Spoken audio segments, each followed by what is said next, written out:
వి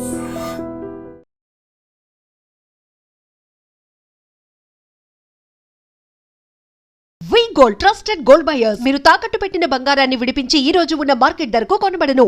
రాజమండ్రిలో ఒక మాల్ దగ్గర డాక్టర్ ప్రియాంకను ఇద్దరు దుర్మార్గులు కారుతో ఢీకొట్టి పారిపోయినటువంటి ఘటనలో ప్రియాంక మృతి చెందినటువంటి విషయం తెలిసిందే. కుటుంబ సభ్యులు శోకంలో మునిగిపోయారు. చాలా బాధకే గురవుతున్నటువంటి పరిస్థితి ఉంది. ఈరోజు కిమ్స్ ఆసుపత్రి నుంచి గాంధీ ఆసుపత్రికి పోస్ట్ మార్టం నిమిత్తం తీసుకొచ్చారు. పోస్ట్ మార్టం కూడా కంప్లీట్ అయిపోయింది.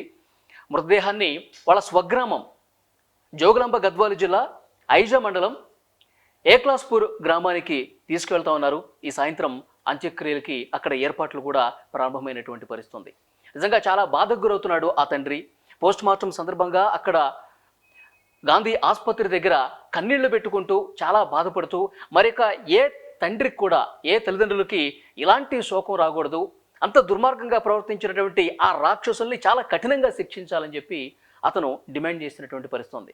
ఆ కుటుంబ సభ్యులే కాదు, డాక్టర్ ప్రియాంకకు సంబంధించినటువంటి ఫ్రెండ్స్ ఎవరైతే ఉన్నారో వాళ్ళు కూడా కన్నీళ్లు పెట్టుకుంటా ఉన్నారు. ఎప్పుడు నవ్వుతూ సరదాగా కనిపించే ప్రియాంక ఈరోజు మన మధ్య లేకుండా పోయిందంటే అసలు ఎవరం కూడా నమ్మలేకపోతున్నాం. చాలా బాధ కలుగుతోంది. మరి ప్రభుత్వం ఏం చేస్తుందో తెలీదు. వాళ్ళని జీవితాంతం జైల్లో పెట్టే విధంగా అంత కఠినమైనటువంటి సెక్షన్స్ పెట్టి వాళ్ళని లోపలే ఉంచండి అని చెప్పి మొక్కుకుంటున్నటువంటి పరిస్థితి ఉంది. పోలీసులు వేడుకుంటున్నారు లిటరల్గా. అసలు ఈ డాక్టర్ ప్రియాంక కేసుకు సంబంధించి పిన్ టు పిన్ అసలు ఏం జరిగిందో ఒక్కసారి మీకు ఎక్స్ప్లెయిన్ చేసే ప్రయత్నం చేస్తా. ఏ రోజు ఏ టైంకి ఏంటి సిచ్యువేషన్ అనేది కూడా ఒక్కసారి మీకు వివరించే ప్రయత్నం చేస్తా. ఆగస్టు 3వ తారీఖు సాయంత్రం ఫస్ట్ షో సినిమాకి వెళ్ళారండి డాక్టర్ ప్రియాంక స్నేహితుడు ఉమేష్ ఇద్దరు కూడా ఫస్ట్ షో సినిమాకి వెళ్ళారు. రాజమండ్రిలో ఉన్నటువంటి ప్రసాద్ ఆదిత్య మాల్లో సినిమా పూర్తయిపోయింది. 9 గంటల ప్రాంతంలో వాళ్ళు హాల్ నుంచి బయటకు వచ్చారు. అక్కడ ఎగ్జిట్ గేట్ దగ్గర ముందుకు వెళ్తున్న క్రమంలో, ఎందుకంటే సినిమా అప్పుడే క్లోజ్ అయింది కాబట్టి అందరూ కూడా ఆ వే నుంచి ఆ ఎగ్జిట్ మార్గం నుంచి బయటకు వస్తూ ఉంటారు. సో ఆబ్వియస్లీ అక్కడ ట్రాఫిక్ ఏర్పడుతుంది. ట్రాఫిక్ కొంత జామ్ అయింది. కొంచెం మెల్లమెల్లగా వెహికల్స్ అన్నీ కూడా కదులుతూ ఉన్నాయి. అయితే ఎవరైతే ఈ దుర్మార్గులు ఇద్దరు ఉన్నారో ఆండ్రూ విలియం జోసెఫ్ దుష్యంత్ వీళ్ళిద్దరూ ఫ్రెండ్స్, వీళ్ళు సెకండ్ షో సినిమాకి వచ్చారండి. వీళ్ళదేమో Priyanka Umesh first show cinema complete చేసి ఎగ్జిట్ గేట్ దగ్గర ఉంటే వీళ్ళు సెకండ్ షో సినిమా కోసం లోపలికి వెళ్ళారు. లోపల చాలా గలాటా జరిగింది. అది కూడా ఏం జరిగిందో మీకు చెప్పే ప్రయత్నం చేస్తా. వీళ్ళు సెకండ్ షో సినిమాకి వెళ్తే వీళ్ళని లోపలికి రానివ్వలేదు. ఎందుకంటే వీళ్ళు ఫుల్ తాగేస్తున్నారు. వీళ్ళు ఇక అక్కడ గొడవ పెట్టుకునే సిబ్బందితో ఫాస్ట్గా పార్కింగ్లోకి వెళ్ళి వాళ్ళ కారు తీసుకుని బయటకు వచ్చేస్తున్నారు. ఎందుకంటే ఇక బయటకు ఏదో రకంగా బయటపడిపోవాలి, పారిపోవాలన్న ఉద్దేశంతో వాళ్ళు ఆ హడావులో ఉన్నారు. దట్టు వాళ్ళు ఫుల్గా తాగేస్తున్నారు. ఆ మత్తులో కన్ను మిన్ను కానరాకుండా ఒక్కసారి ఢీ కొడితే అనుకోవచ్చు, ఒకసారి ఢీ కొట్టారు, మళ్ళీ రెండోసారి ఢీ కొట్టారు, మూడోసారి ఏకంగా ఫాస్ట్గా పోనిచ్చేసి ప్రియాంక కింద పడిపోతే ఆమె తల మీద నుంచి వెనకాల మెడభాగం మీద నుంచి కారు ఎక్కేసి వెళ్ళిపోయింది. వాళ్ళు ఎక్కడ ఆగలేదు. అరే మనం వెహికల్ని ఢీ కొట్టేసాం, పాపం అమ్మాయి పడిపోయిందని చెప్పి కనీసం ఆ విచక్షణ కూడా లేకుండా ఫాస్ట్గా వాళ్ళు పారిపోయారు. వెంటనే అక్కడ ఆ ఎగ్జిట్ గేట్ దగ్గర, ఇది 3వ తారీఖు సాయంత్రం జరుగుతుంది ఈ ఘటన. ఎగ్జిట్ గేట్ దగ్గర ఉన్నటువంటి సెక్యూరిటీ సిబ్బంది కావచ్చు, అలాగే సినిమా చూడటానికి వచ్చిన వాళ్ళు కావచ్చు, అక్కడ ఉన్నటువంటి పబ్లిక్ వెంటనే రియాక్ట్ అయిపోయి ఒక వెహికల్లో దగ్గరలో ఉన్నటువంటి ప్రైవేట్ హాస్పిటల్ స్వతంత్ర హాస్పిటల్కి తీసుకెళ్లారు. అప్పటికే చాలా బ్లీడింగ్ అయిపోతుంది. ఉమేష్ కూడా స్వల్పంగా గాయాలైనాయి. రైట్ సైడ్ ప్రియాంక పడింది, కారు ఆమె మీద నుంచి వెళ్ళిపోయింది. లెఫ్ట్ సైడ్ ఉమేష్ పడిపోయాడు, అతనికి చిన్నపాటి గాయాలయ్యాయి. వెంటనే అక్కడ హాస్పిటల్కి తీసుకెళ్లిన తర్వాత పరిస్థితి కొంచెం క్రిటికల్గా ఉంది. ఇప్పుడు కనుక మీరు హుటాహుటిన హైదరాబాద్ తీసుకెళ్తే మార్గ మధ్యలోనే ప్రాణాలు పోయే ఛాన్స్ ఉంది. ఫస్ట్ మనం ఇక్కడ ప్రాథమికంగా కొంత ట్రీట్మెంట్ ఇద్దాం, ఈ ట్రీట్మెంట్కి ఆమె ఏ విధంగా రియాక్ట్ అవుతుందో చూద్దాం, ఆ తర్వాత హైదరాబాద్ తీసుకెళ్ళాలని చెప్పి పోలీసులు అక్కడ ఉన్నటువంటి వైద్యులు, హాస్పిటల్లో ఉన్నటువంటి వైద్యులు చెప్పారు. తర్వాత వెంటనే కుటుంబ సభ్యులకి ఫోన్ చేసి చెప్పారు. ప్రియాంక తల్లిదండ్రులకి వాళ్ళకి ఇన్ఫర్మేషన్ వెళ్ళిపోయింది. వాళ్ళు 3వ తారీఖు రాత్రే వెహికల్లో ఇక్కడ రాజమండ్రికి వచ్చేసారు. తెల్లవారుజామున వాళ్ళు రాజమండ్రిలోనే హాస్పిటల్లోనే ఉన్నారు. అలాగే రాత్రి వెంటనే పోలీసులకు కూడా ఇన్ఫర్మేషన్ ఇచ్చారు. ఇక్కడ ప్రసాద్ ఆదిత్యమాల దగ్గర యాక్సిడెంట్ జరిగింది, వీళ్ళు కొట్టేసి వెళ్ళిపోయారు, ఒకసారి ఈ కేసు సంబంధించి రండి అని చెప్పి పోలీసులు కూడా ఇన్ఫర్మేషన్ ఇచ్చి పోలీసులు అక్కడికి వచ్చారు. ప్రైవేట్ హాస్పిటల్కి వచ్చి అక్కడ వైద్యులతో మాట్లాడారు. ఎవరైతే స్వల్ప గాయాలతో మాట్లాడే పరిస్థితిలో ఉన్నాడో ఉమేష్ని వాంగ్మూలం కూడా రికార్డ్ చేశారు. వాళ్ళు కావాలని చేశారు సార్, ఒక్కసారి మీరు అక్కడ సీసీ కెమెరాలు చూస్తే మీకు క్లియర్గా అర్థమవుతుంది. వాళ్ళు ఒక్కసారి ఢీ కొట్టి, రెండోసారి కూడా మళ్ళీ మెల్లగా ఢీ కొట్టి, మూడోసారి ఇక ఫాస్ట్గా మా మీద నుంచి వెహికల్ పోనిచ్చారు. వాళ్ళని వదలొద్దు, వాళ్ళు ఒక హత్య చేయాలని ఒక ఆబుద్ధితోనే, ఆ ప్రవర్తనతోనే వాళ్ళ మోటివ్ అలాగే ఉంది. ఢీ కొట్టేసి చంపేసి వెళ్ళిపోవాలన్నదే వాళ్ళది క్లియర్గా కనిపిస్తుంది. మీరు ఒకసారి ఆ విజువల్ చూస్తే అర్థమవుతుందని చెప్పి ఉమేష్ స్టేట్మెంట్ కూడా ఇచ్చాడు. సో అప్పుడు హిట్ అండ్ రన్ కేసుకు సంబంధించి ప్రాథమికంగా వాళ్ళ దగ్గర ఉన్నటువంటి ఆధారాలు, తీసుకున్నటువంటి స్టేట్మెంటు, వీటిని బట్టి వాళ్ళు కేసు నమోదు చేశారు. తర్వాత కుటుంబ సభ్యులు కూడా హాస్పిటల్ దగ్గరికి వచ్చి కన్నీళ్లు పెట్టుకుంటూ చాలా బాధపడుతూ రోధించినటువంటి పరిస్థితి ఉంది. ఇక 4వ తారీఖు ప్రైవేట్ హాస్పిటల్లోనే ప్రియాంక ఉంది. 5వ తారీఖు మధ్యాహ్నం తర్వాత దాదాపు 4 గంటల ప్రాంతంలో 5వ తారీఖు 4 గంటలకి రాజమండ్రి నుంచి హైదరాబాద్ కిమ్స్ హాస్పిటల్కి ప్రియాంకని తీసుకొచ్చారు. ప్రియాంకని తీసుకొచ్చి ఐసీయూలోనే ఉంచారు, వెంటిలేటర్ మీద ఉంచారు. ఎందుకంటే ఆమెకి డైరెక్ట్ ఆ వెంటిలేటర్ సాయంతోనే గాలాడుతుంది, ఆమెకి శ్వాస తీసుకుంటోంది. మొత్తం మెదడు కూడా పూర్తిగా చలనం లేని స్థితిలో ఉండిపోయింది. డాక్టర్స్ 5వ తారీఖే చెప్పారు. 5వ తారీఖు రాత్రి క్లియర్గా పేరెంట్స్కి కూడా చెప్పారు, మా చేతుల్లో ఏమీ లేదు, ఇక హోప్స్ అంతా దేవుడి మీదే వేయాలి. ఎందుకంటే ఆమె కనీసం రియాక్ట్ కావట్లేదు, ఆమె మెదడు ఎలాంటి స్పందన కూడా లేదు. మా చివరి ప్రయత్నంగా మేము చేస్తాం, ఇవ్వాల్సినటువంటి కొన్ని ఇంజెక్షన్స్ ఇస్తాం, ఆ తర్వాత దేవుడి మీద భారం వేయాలి, ఇప్పటికైతే హోప్స్ లేవని చెప్పి చాలా క్లియర్గా పేరెంట్స్కి చెప్పేశారు. కన్నీళ్లు పెట్టుకుంటా ఉన్నారు. ఇక ప్రియాంకకు సంబంధించిన ఫ్రెండ్స్ కూడా హైదరాబాద్ వచ్చారు. అంతా చాలా బాధతో వాళ్ళు అసలు దిక్కుతోచని పరిస్థితిలో ఉండిపోయారు. అయితే పోలీసులు ప్రాథమికంగా ఇన్వెస్టిగేషన్ చేస్తున్నట్టు క్రమంలో వీళ్ళని ఏ విధంగా పట్టుకున్నారంటే, అక్కడ సీసీ కెమెరా చూసి వాళ్ళు ఎటువైపు వెళ్ళారో, వాళ్ళు ఎక్కడ ఉన్నారో అనేది కనుగొనే ప్రయత్నం చేశారు. ఆ నెంబర్ ప్లేట్ ఆధారంగా వాళ్ళ అడ్రస్సు, వాళ్ళ పేర్లు అన్నీ కనుక్కున్నారు. వెంటనే వాళ్ళ ఇంటికి వెళ్ళారు. ఆ ఫ్లాట్లో వాళ్ళు రాలేదు, ఎప్పుడో మధ్యాహ్నం వెళ్ళిపోయారు సార్, అక్కడ సెక్యూరిటీ గార్డ్ చెప్పాడు అనమాట. మధ్యాహ్నం వెళ్ళిపోయారు, ఇంతవరకు రాలేదని చెప్పేసి పోలీసులకు ఇన్ఫర్మేషన్ ఇచ్చారు. పోలీసులు కూడా 2 టీమ్స్ పనిచేస్తానే, ఒకటేమో హాస్పిటల్లో ఉన్నారు, ఒక టీం ఏమో వాళ్ళ కోసం వెతుకుతూ ఉన్నారు. సో 4వ తారీఖు మధ్యాహ్నానికి రోడ్డు పక్కన వెహికల్ కనిపించింది. అందులో వాళ్ళు పడుకొని ఉన్నారు.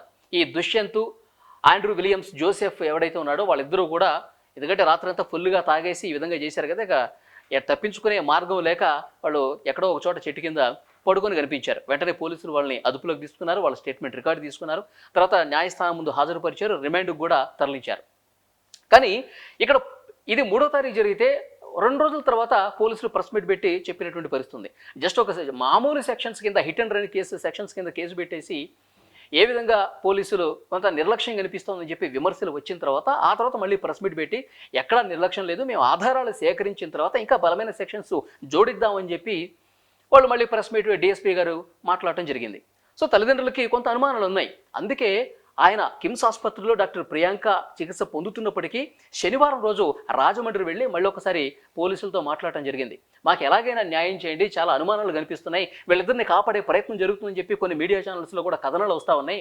ప్రియాంకకు మాత్రం ఎట్టి పరిస్థితుల్లో న్యాయం జరగాల్సిందే. ఇంకొక ఏ ఆడపిల్ల తల్లిదండ్రులకు ఇలాంటి బాధ, ఇలాంటి క్షోభ కలగకుండా మీరు చర్యలు తీసుకోవాల్సిందే అని చెప్పి వాళ్ళు పోలీసుల దగ్గర కన్నీళ్లు పెట్టుకుని మాట్లాడిన పరిస్థితుంది. ఆంధ్రప్రదేశ్ ప్రభుత్వం కూడా స్పందించింది. ముఖ్యమంత్రి నుంచి చంద్రబాబు నాయుడు గారు, డిప్యూటీ సీఎం పవన్ కళ్యాణ్ గారు, హోంమంత్రి అనిత, అక్కడ రూరల్లో ఉన్నటువంటి లోకల్గా ఉన్నటువంటి MLA, Rajahmundry urban MLA Srinivasu, వీళ్ళు కూడా రియాక్ట్ అయ్యారు, మాట్లాడారు. ఎట్టి పరిస్థితుల్లో ప్రియాంకకే న్యాయం చేసే బాధ్యత మాది అని చెప్పి వాళ్ళందరూ కూడా ప్రియాంక తండ్రికి హామీ ఇవ్వడంతో ఆయన కొంత ధైర్యంగా మళ్ళీ హైదరాబాద్ వచ్చినటువంటి పరిస్థితి ఉంది. హైదరాబాదులో ఇక డాక్టర్స్ హోప్స్ లేవని చెప్పారు. ఆదివారం నిన్న మధ్యాహ్నం 3:25 ఆమె తుది శ్వాస విడిచింది, ఆమె చనిపోయింది. ఇంకా ఉన్న 1% కూడా హోప్స్ అన్నీ కూడా కోల్పోయింది, మొత్తం చనిపోయిందని చెప్పి వైద్యులు అధికారికంగా ప్రకటన చేశారు. ఇక ఆ తర్వాత రాజమండ్రిలో ఉన్నవాళ్ళు, వాళ్ళ ఆ కళాశాలలో ఎక్కడైతే ఆమె పీజీ చదువుతుందో వాళ్ళ ఫ్రెండ్స్ అందరూ కూడా కన్నీళ్లు పెట్టుకుంటూ రోధించినటువంటి పరిస్థితి. వాళ్ళందరూ కూడా హైదరాబాద్ వచ్చారు. హైదరాబాద్ వచ్చి గాంధీ హాస్పిటల్లో పోస్ట్ మార్టం జరుగుతున్నటువంటి ఆ ప్రాంతంలో కూడా వచ్చి మీడియాతో మాట్లాడారు, కన్నీళ్లు పెట్టుకున్నారు. ఈరోజు పోస్ట్ మార్టం జరుగుతున్నటువంటి టైంలో కూడా ఆంధ్రప్రదేశ్ ప్రభుత్వం నుంచి శ్రీనివాస్ వచ్చారు, అలాగే తెలంగాణ ప్రభుత్వం నుంచి మంత్రి వాకిటి శ్రీహరి కూడా వచ్చి తల్లిదండ్రులకు ధైర్యం చెప్పే ప్రయత్నం చేశారు. మీరేం అధైర్యపడకండి అని చెప్పారు. ఇక పోస్ట్ మార్టం పూర్తి అయిపోయిన తర్వాత వాళ్ళ ఏక్లాస్పూర్ ఏదైతే ఉందో జోగులాంబ గద్వాల్ జిల్లా, అక్కడికి తీసుకెళ్తున్నారు. సో వాళ్ళ తండ్రి చెప్పాడు, యాక్చువల్గా శ్మశాన వాటికలో అంత్యక్రియలు చేద్దాం అనుకున్నాం, కానీ అక్కడ మా బంధువులు, కుటుంబ సభ్యులు కూడా గతంలో వాళ్ళకు ఒక వ్యవసాయ క్షేత్రం ఉంది, ఆ వ్యవసాయ క్షేత్రంలోనే ఏక్లాస్పూర్లో డాక్టర్ ప్రియాంక అంత్యక్రియలు చేసేందుకు ఏర్పాట్లు చేస్తున్నాం. ఎందుకంటే గతంలో మా పూర్వీకుల అంత్యక్రియలు కూడా వ్యవసాయ క్షేత్రంలో చేసినటువంటి సెంటిమెంట్ ఉంది కాబట్టి అక్కడే చేస్తున్నామని చెప్పారు. ఆ ఊళ్ళో ఉన్నటువంటి ఫ్యామిలీ మెంబర్స్ ఎవరైతే ఉన్నారో, ఊళ్ళో ఉన్నటువంటి డాక్టర్ ప్రియాంక చిన్ననాటి స్నేహితులు కూడా చాలా బాధతో కన్నీటి పర్యంతం అవుతున్నటువంటి పరిస్థితి. ఎప్పుడు ఊరికి వచ్చినా సరే వీళ్ళది ఉమ్మడి ఆంధ్రప్రదేశ్లో ఉన్నప్పుడు కర్నూలు జిల్లా సంబంధించి వాళ్ళు, కానీ ఇప్పుడు విడిపోయిన తర్వాత కర్నూలులో ఉన్నారు కొన్ని రోజులు. యాక్చువల్గా వాళ్ళ సొంత గ్రామం ఐజా మండలం ఏక్లాస్పూర్ అనమాట. సో అక్కడ ఉన్నటువంటి చిన్ననాటి స్నేహితులందరూ కూడా డాక్టర్ ప్రియాంకకు సంబంధించి ఆ చిన్ననాటి జ్ఞాపకాలు, తన ఊరు వచ్చినప్పుడు ఏ విధంగా మాతో కలిసి ఉండేది, కలిసి మేమందరం కూడా ఏ విధంగా తిరిగేవాళ్ళం, ఇవన్నీ కూడా ఆ జ్ఞాపకాలన్నీ కూడా తలుచుకుంటూ కన్నీళ్లు పెట్టుకుంటున్నటువంటి పరిస్థితి. సో ఈ కేసులో క్లియర్గా పోలీసులు కూడా చెప్తూ ఉన్నారు, వాళ్ళు చంపే ఉద్దేశంతో ఉన్నట్టుగా కనిపిస్తోంది. ఎందుకంటే ఒక్కసారి వెహికల్ని ఢీ కొట్టిన తర్వాత వాళ్ళు ఆగి ఉంటే వాళ్ళు ఆ మోటివ్తో లేరనేది కూడా అర్థమవుతుంది. కానీ 3 సార్లు వరుసగా 3 సార్లు ఢీ కొట్టి మీద నుంచి వెహికల్ పోనిచ్చారంటే వీళ్ళ ఇంటెన్షన్ చాలా క్లియర్గా అర్థమైపోతుంది. నా ముందు ఎవరున్నా సరే మనల్ని ఎవడో ఏమి చేయలేడు, మనం తోసుకుంటూ చంపుకుంటూ వెళ్ళిపోవచ్చు అన్నట్టు ఒక ఆ ఇంటెన్షన్, ఆ మైండ్ సెట్ వాళ్ళలో ఉంది అన్నది కూడా ఇక్కడ క్లియర్గా అర్థమవుతుంది. కాబట్టి ఇంకా బలమైనటువంటి సెక్షన్స్ ఆ దుష్యంత్ మీద, ఆ విలియం జోసెఫ్ మీద పోలీసులు పెట్టినటువంటి పరిస్థితి ఉంది. సో ముఖ్యమంత్రి చంద్రబాబు నాయుడు ఇంకా ప్రభుత్వంలోని వాళ్ళు చాలామంది స్పందించారు. 20 లక్షల రూపాయలు ఎక్స్గ్రేషియా కూడా ఆ కుటుంబానికి ప్రకటించిన పరిస్థితుంది. సో 20 లక్షలు ఇచ్చినా 50 లక్షలు ఇచ్చినా పోయిన ప్రాణం అనేది తిరిగి రాదు. కానీ వాళ్ళు కోరుకునే న్యాయం ఒకటే, ఎవడో కూడా తాగి రోడ్ల మీదకి వచ్చి ఈ విధంగా ఒక హింసాకాండ చేద్దాం, మారణకాండ చేద్దాం, చంపేద్దాం అన్న వాడికి అలాంటి ఆలోచన రాకుండా మరింత కఠినంగా శిక్షిస్తే తప్ప, ఈ విధంగా చేస్తే వీళ్ళకి జీవితాంతం జైల్లోనే ఉంటారు, బయటికి రారు అన్న ఒక మెసేజ్ సమాజానికి ఇవ్వగలిగితే గనక అదే ప్రియాంకకి న్యాయం జరిగినట్టు ఉంటుంది అని చెప్పి కుటుంబ సభ్యులు మాట్లాడుతున్నారంటే ఎంత బాధ ఉంటుంది చూడండి. సో ప్రభుత్వం తరఫున చెప్తా ఉన్నారు, ఆ 20 లక్షల రూపాయల చెక్కును కూడా ఇప్పుడు స్వగ్రామం ఆ ఏక్లాస్పూర్ ఎక్కడైతే అంత్యక్రియలు జరుగుతాయో అక్కడికి వెళ్ళి వాళ్ళ కుటుంబ సభ్యులకి ఆ చెక్కుని అందించడానికి టీజీ భరత్ కూడా అటువైపుగా వెళ్ళినట్టుగా తెలుస్తోంది. సో ఏదేమైనప్పటికీ తల్లిదండ్రుల గుండె కోత, కడుపు కోత ఎవరూ తీర్చలేనిది. సో ఇలాంటివి రిపీట్ కాకుండా చూడాల్సినటువంటి అవసరం ఉంది. ఈ మోటివ్తో, ఇలాంటి ఇంటెన్షన్తో, ఇలాంటి మైండ్ సెట్తో ప్రవర్తించే వాళ్ళకి బుద్ధొచ్చే విధంగా బలమైనటువంటి సెక్షన్స్ కూడా పెట్టాలి. బలమైన సెక్షన్సే కాదు, చట్టంలో కూడా కొన్ని మార్పులు తీసుకొచ్చి మరొకడు ఈ విధంగా చేయకుండా ఉండే విధంగా కఠినంగా శిక్షించాల్సినటువంటి అవసరం అయితే కనిపిస్తుంది. ఇది డాక్టర్ ప్రియాంక కేసుకు సంబంధించి పూర్తి సమాచారం. కానీ ఆ తల్లిదండ్రులు అయితే ఇంకా ఏడవని రోజుంటూ లేదు. ఎందుకంటే ఆ స్పాట్లోనే ప్రియాంకకి నిజంగా తనువు చాలించుంటే కనుక ఆ 1 రోజు 2 రోజులనేమో, కానీ వారం రోజుల పాటు ఏడ్చి వాళ్ళ కళ్ళల్లో ఉన్నటువంటి నీళ్లు కూడా ఇంకిపోయినటువంటి చాలా బాధాకరమైనటువంటి పరిస్థితి అనమాట. సో డెఫినెట్గా నిజంగా ఈ వార్త చెప్తుంటే నాకు కూడా కళ్ళలో నీళ్లు తిరుగుతున్నాయి, చాలా బాధ కలుగుతోంది. డాక్టర్ ప్రియాంక డాక్టర్ ప్రియాంక ఎన్నో ఆశలు పెట్టుకుంది. ఎందుకంటే వాళ్ళ తండ్రి మొన్న నేను హాస్పిటల్ దగ్గర ఇంటర్వ్యూ తీసుకున్నప్పుడు, ఈ పీజీ కంప్లీట్ అయిపోయిన తర్వాత ఆ ఊర్లోనే ఒక హాస్పిటల్ పెట్టేసి ఆమెకంటూ ఒక మంచి భవిష్యత్తు ఉంటుందని చెప్పి కలలుగన్నది.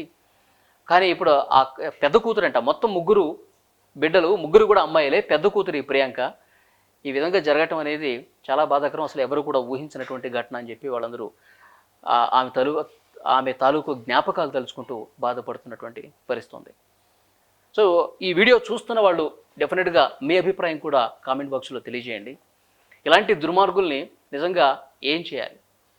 ఈ విధంగా తాగి రోడ్ల మీదకి వచ్చి ఒక మారణకాండ చేసేటువంటి ఇలాంటి వెధవల్ని ఎలాంటి శిక్ష వేస్తే కరెక్ట్? వాళ్ళు బలమైన సెక్షన్స్ పెట్టారని చెప్తా ఉన్నారు. ఏదో ఒక రోజు బెయిల్ వస్తుంది, మళ్ళీ బయటకు వచ్చేస్తారు, మళ్ళీ నార్మలే, మళ్ళీ తాగేసి రోడ్ల మీదకి వచ్చి ఎవరినోకుండా చంపే పరిస్థితి ఉంటుంది. తాగి అసలు రోడ్ల మీద రాకుండా ఉండేందుకు బలమైన చట్టం కావాలి కదా, ఇది అందరూ మాట్లాడుతున్నది.